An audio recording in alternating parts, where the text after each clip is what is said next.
Once there were four. Now there is one. A lone warrior carrying the legacy of the fallen, and one comic book reviewer carrying the burden of breaking it all down. Hello and welcome back to another session of Therapy and Panels.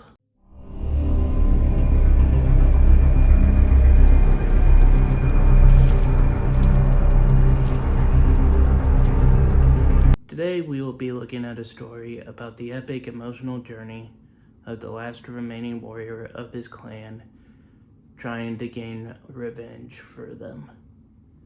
That clan being the Teenage Mutant Ninja Turtles. Originally an outline created by Eastman and Laird back in 1987, Eastman also allows Tom Waltz to update it, being a world in a possible dark future of the Turtles universe, where the last living Ninja Turtle is seeking revenge by killing the grandson of the Shredder. The series received a lot of praise, gaining sequels and even a video game and movie in production about the story. But for today, we are going to at least take a look at the very beginning, and with Teenage Mutant Ninja Turtles: The Last Ronin, issue number 1. My copy of the book is a retailer copy with a special variant cover that is beautifully made in a black and white city background with our living turtle here, who forgot to wipe his mouth after eating some pizza, and the tomato sauce is still all over there. Also, just a fun little side note, I met and got the guy who did the cover for this to sign it. Really nice guy. Wasn't expecting him to do it, but he did it. We open the story with our living turtle talking with someone about how he has no choice but to swim in this sludge, due to it being the only way to get where he needs to go. That being New York City, shielded off from the outside world by a wall surrounding it. In all honesty, I can't imagine it being any worse than the sewer water that we live in. He manages to swim to the wall and easily climb onto the city, since it seems security is more worried about people leaving than entering. He gets to an alleyway and notices the city is packed even worse than it once was, but states he needs to find a way to get to the Tower Fortress. It turns out the people who have been talking with him are the spirits of his deceased brothers, wondering how he's going to break into that fortress, as we then cut to a biker gang leaving a bar and seeing someone stole one of their bikes. That being our turtle here riding off to the fortress, and no one batting an eye, it seems. Only in New York. Once arriving at the base, he creates a diversion, setting off a flare by some gas trucks, using the momentum of the explosion to reach onto the side of a building. Phew, not gonna lie, did not think that would work. It turns out the building he got onto was just an old sewer line, which he uses to get up to the more improved location of the city, and is met with some robots cops. He at first tries to run using a smoke bomb, but after noticing it using a katana, decides to take a closer look, getting into a fight with it. He manages to remove the head, but notices through a crack from the helmet, the robot is actually more of a cyborg. He was like that when I got here. Before he can think about it anymore, a bunch more of the robots arrive, so he starts to run and taking down as many as he can. He manages to lose them by stealing a cop car, but after crashing it, decides to continue on foot. We then cut to the top of the fortress as we are introduced to the grandson of the Shredder, Oroku Hiroto, who has a weird thing for birds, it seems, being alerted of an intruder. Every time I start to do a Birdemic fan film recreation.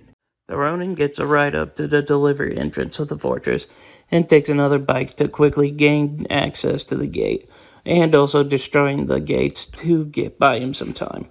Unfortunately, that doesn't really work as much as he wanted to, since he starts fighting his way through the guards and even some updated guard robots from earlier. Through the monitors in his quarters, Hiroto is angry about someone being able to take down his guards so easily, but is even more shocked to find out the intruder is a mutant turtle, as he then calls for the Stockman tech to be activated. As Ronin continues to deal with guards and climbing the tower, he calls out for Hiroto to come and face him, but instead gets attacked by a new advanced versions of Baxter Stockman's Mouser robots. As he is dealing with them, one of the bots tackles the Ronin out the window, and the two go falling down to the city below. To the shock of even the Ronin, he somehow survived, falling all the way down to the city, crashing hard onto the pavement, and manages to get away as the security guards deal with the crowd of people. A girl from the crowd leads the bots away and follows the trail of blood to a sewer gate. Back with Hiroto, he talks with his comatose mother Karai, wondering how the Ronin is alive, believing the last of the mutants to have died over a decade ago, when his commander arrives stating the mutant is still loose, much to his anger.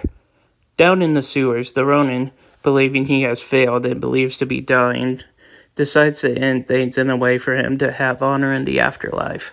But before he can do it, he passes out due to his injuries and is found by the girl from earlier. We then cut to the Ronin waking up to see his brothers back in the old lair, but quickly goes back into reality to see an old April O'Neil tending to his wounds and asking who he was talking to, as it is revealed the Ronin is none other than Michelangelo, ending the issue. And that was The Last Ronin. And from my diagnosis, this is an amazing beginning to an amazing story. It has clear art and character designs, and it establishes itself well with the high levels of action and the tale of revenge.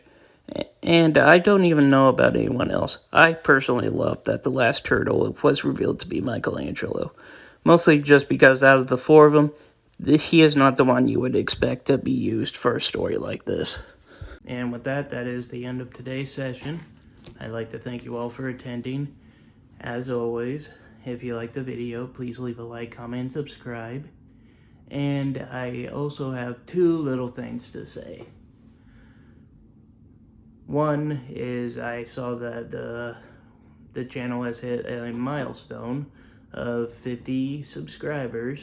So to everyone out there watching this, I'd like to say thank you from the bottom of my heart. That truly means a lot to me. And two, I got anyone who's cares about the gaming stuff. Don't mind her. Anyone who cares about the gaming stuff, I have reorganized everything into the old gaming channel, Gaming Therapy. So from now on, anyone wanting to watch any of that, head on over to the Gaming Therapy channel. I am just about done getting everything from the Sonic Frontiers playthrough transferred over. And until the next video, I am the Super Guru, signing off.